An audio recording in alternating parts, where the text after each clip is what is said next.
ప్రియులారా, మన ప్రభు అయిన యేసు క్రీస్తు నామంలో మీకు శుభోదయం. ఆయనను గూర్చి అనుదిన ఆత్మీయ ఆహారం మే 15 శుక్రవారం. నేటి మన ధ్యాన లేఖనం హెబ్రీయులకు వ్రాసిన పత్రిక 4వ అధ్యాయం 12వ వచనం.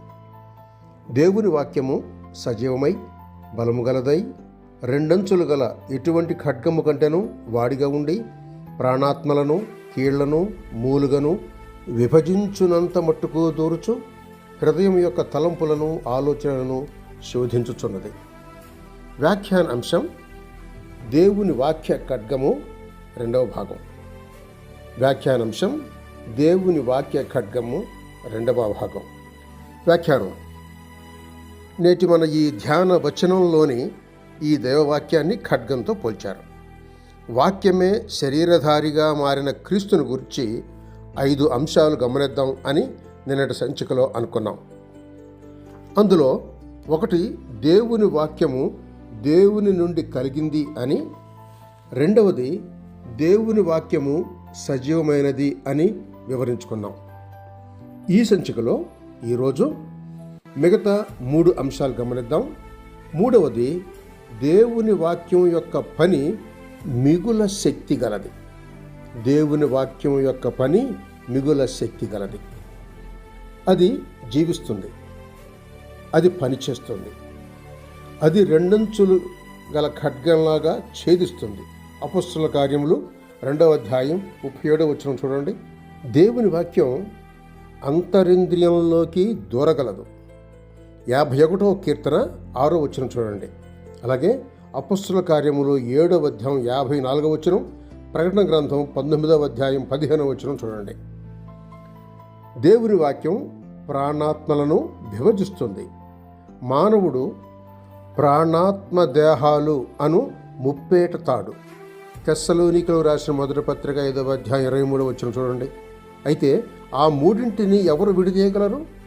మానవునిలో శరీర లక్షణాలు, ఆత్మ లక్షణాలు ఉన్నాయని గలతీయులకు రాసిన పత్రిక 5వ అధ్యాయం 17వ వచనం చెప్తోంది. మనం పరిశుద్ధాత్మ దేవునికి మనలను అప్పగించుకుంటే మనలో శరీరం పనిచేస్తుందా? ఆత్మ పనిచేస్తుంది. ఖచ్చితంగా గుర్తించి విభజించి సరిచేస్తాడు.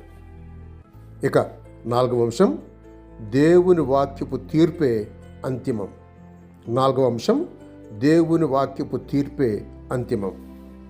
దేవుని వాక్యం మనుష్యుని హృదయంలోని ఆలోచనలను, తలంపులను తీర్పు తీరుస్తుంది. అందువల్ల మనం దేవుని వాక్యాన్ని విమర్శించడం కాక వాక్యం చేత మనం విమర్శింపబడాలి. విమర్శ ఒకటి ధ్వంసాత్మకమైనది, రెండవది నిర్మాణాత్మకమైనది అని 2 రకాలు. దేవుని వాక్యం ఎల్లప్పుడూ నిర్మాణాత్మకమైనదే. మనం అన్ని వేళలా వాక్యానికి లోబడ్డం కానీ, లోబడితే అది అన్నిసార్లు మేలే చేస్తుంది. ఇర్మియా గ్రంథం 17వ అధ్యాయం 9వ వచనం, మార్కు సువార్త 7వ అధ్యాయం 21వ వచనం చదవండి. కనుక వాక్యాన్ని అంగీకరించడం ద్వారా, విశ్వసించడం ద్వారా లాభపడతాం. ఇక 5వ అంశం, దేవుని వాక్యం మన నుండి ఆశించేది స్పష్టంగా ఉంటుంది. 5వ అంశం, దేవుని వాక్యం మన నుండి ఆశించేది స్పష్టంగా ఉంటుంది. దేవుని వాక్యం మన నుండి విశ్వాసాన్ని, విధేయతను ఆశిస్తుంది. హెబ్రీయులకు రాసిన పత్రిక 4వ అధ్యాయం 2-11 వచనాలు గమనించండి. కనుక ఆనందంగా, పవిత్రంగా ఉండాలంటే దేవుని వాక్యం చదవాలి, నమ్మాలి, విధేయత చూపాలి, అంటే అనుసరించాలి. అంతకన్నా వేరే మార్గం లేదు. శుభములతో వందనాలు.